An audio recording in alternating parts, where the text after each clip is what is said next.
ஐயா அவர்களோடு இருந்தவர்கள் யாருமே அன்புமணியின் தலைமை ஏற்றுக்கொள்ள தயாராக இல்லை என்று தெரிவித்ததுனால இன்றைக்கு இந்த கூட்டத்தில் ஏகமனதாக ஒரே முடிவாக எடுக்கப்பட்டிருக்கிறது.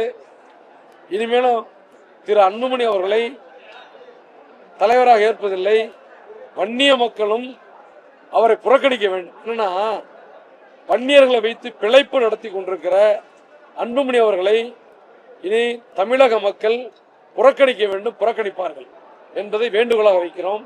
இன்னொன்று, இப்போ எங்களை பொறுத்தவரையிலே நாங்கள் யாருக்கும் எதிரானவர்கள் இல்லை. மற்றபடி எந்த முடிவு என்பதை நம்முடைய பொறுப்பாளரிடத்திலே கேட்டிருக்கிறோம். நீங்களும் பார்த்தீங்க. அந்த அவருடைய கருத்துக்களை ஏற்று அவர்கள் என்ன சொல்லுகிறார்களோ அந்த அடிப்படையில் நாங்கள் செயல்படுவோம், வழிநடப்போம். 37 ஆண்டுகள் மருத்துவர் ஐயா அவரோடு இருந்ததுக்கு இப்போ அவர் அரசியல் துறவரம் போடுறதுனால தான் இந்த மாதிரியான ஒரு கூட்டத்தை ஐயா பாமகவினர் கூட்டியிருக்கிறார்கள். இந்த கூட்டத்தில் நானும் ஒரு பார்வையாளராக தான் கலந்துக்கிட்டேன் தவிர ஒருங்கிணைப்பாளர்கள் இவங்கெல்லாம் கூட்டின கூட்டத்தில் நானும் கலந்துக்கிட்டேன். இது எடுக்கப்பட்ட முடிவை இங்கே உங்களுக்கு நான் சொல்லுவேன். ஏங்க, ஐயா என்றைக்கும் தெய்வம். அவர் ஓய்வு பெற்றுட்டார். தலைவராக இருந்தவர் இனிமேல் நான் அரசியல் துறவரம் போட்டுன்னு சொல்லிட்டாரு.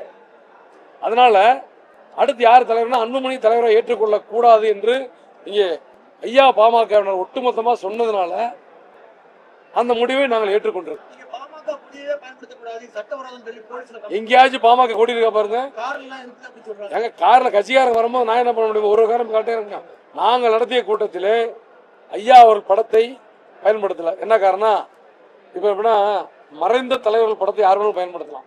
இந்த அடிப்படையில் எங்கள் மாவீரன் குரு அவர்களுடைய படத்தை, கார்ல் மார்க்ஸ், தந்தை பெரியார், அம்பேத்கர் படத்தை பயன்படுத்திருக்கலாம். புரியுங்களா? அவருடைய படத்தை, ஐயா படத்தை அவங்க என்ன சொல்றது பயன்படுத்தக்கூடாது? நானே பயன்படுத்தலையே. ஏங்க, நாங்க பயன்படுத்தலையே.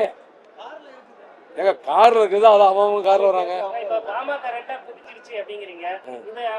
அத நான் சொல்லல, இங்க வந்திருக்கிற மக்கள் சொல்றாங்க.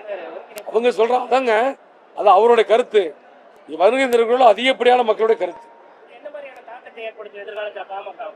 வன்னியர்கள் ஏமாறக்கூடாது.